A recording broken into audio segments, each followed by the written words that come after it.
দেখেন আমেরের জীবনে অনেক বড় স্বপ্ন ছিল, সে হজ করতে যাবে, সে কাবাগর তাওয়াফ করবে, এটা তার স্বপ্ন ছিল। এবং গত পরশুদিনই তার হজের ফ্লাইট ছিল। সে যখন এয়ারপোর্টে আসলো, পাসপোর্টে নিরাপত্তাজনিত কিছু সমস্যার কারণে তাকে একটু দাঁড় করিয়ে রাখা হলো। সমস্যার সমাধান যখন হলো, তাকে যখন ছেড়ে দেওয়া হলো, তখন আসলে অনেক দেরি হয়ে গেছে। কারণ আমেরের সাথে অন্যান্য যে হজ যাত্রী তারা এতক্ষণে বিমানে উঠে গেছে এবং বিমানের দরজা ভিতর থেকে বন্ধ করে দেওয়া হয়েছে। তখন সেই এয়ারপোর্টের অফিসাররা সেই পাইলটের সাথে কথা বললো, পাইলটের সাথে যোগাযোগ করলো, পাইলটকে বলল যে দেখেন একজন হজ যাত্রী নিরাপত্তাজনিত কিছু সমস্যার কারণে বিমানে উঠতে একটু দেরি হয়ে গেছে, তাকে একটু বিমানে উঠিয়ে নেন, সে বিমানে উঠতে পারে নাই।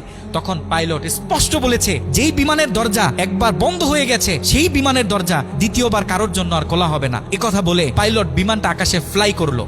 সেই অফিসাররা তখন আমেরকে বুঝাইতেছে, দেখো বিমান তো চলে গেছে, তুমি আর যেতে পারবে না, তুমি বাড়িতে চলে যাও, নেক্সট টাইমে তুমি হজে যাওয়ার জন্য ট্রাই করো। তখন সে আমাদের মুসলিম ভাই, সে হজ যাত্রী, সে কি বলেছে জানেন? সে বলেছে আমি আমার রবের উপর পরিপূর্ণ তাকওয়া রাখলাম, আমি আমার রবের উপর পরিপূর্ণ আস্থা রাখলাম, আমি হজ করেই বাড়িতে ফিরবো, হজ না করে আমি বাড়িতে ফিরবো না।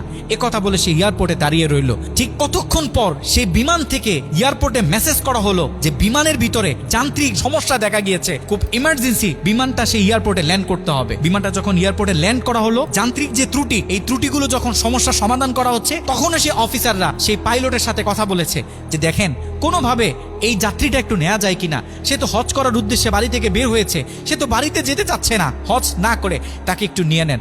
তখনও সে পাইলট বলেছে যে না।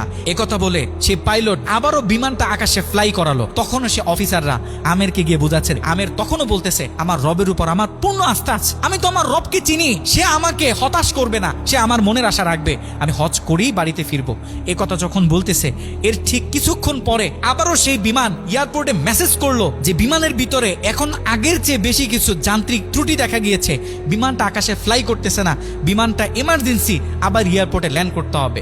বিমানটা যখন এয়ারপোর্টে ল্যান্ড করলো, তখন সে পাইলট নিজে বিমান থেকে নেমে সে অফিসারদেরকে বলতেছে সেই হজ যাত্রী কই, যাকে ছাড়া আমরা মক্কার উদ্দেশ্যে রওনা দিলাম, তাকে আমার হাতে তুলে দেন। আমি যতটুকু বুঝতেছি তাকে ছাড়া এই বিমান যতবারই আমরা আকাশে ফ্লাই করব, মক্কার উদ্দেশ্যে রওনা হব, আমার মনে হয় না যে এই বিমান স্বাভাবিকভাবে মক্কাতে গিয়ে পৌঁছাবে। তখন সে পাইলট সে আমেরের হাত ধরে নিজে নিয়ে সে বিমানের ভিতরে বসিয়ে দিল।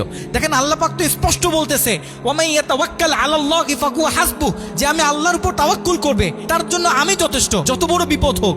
যখন আপনি আল্লাহর উপর তাওয়াক্কুল করবেন, তখন আল্লাহ পাকের পক্ষ থেকে আপনার উপর যে বারাকা, যে ব্লেসিং গুলো আছে, এগুলো তখন আল্লাহ পাক বাড়িয়ে দিবে।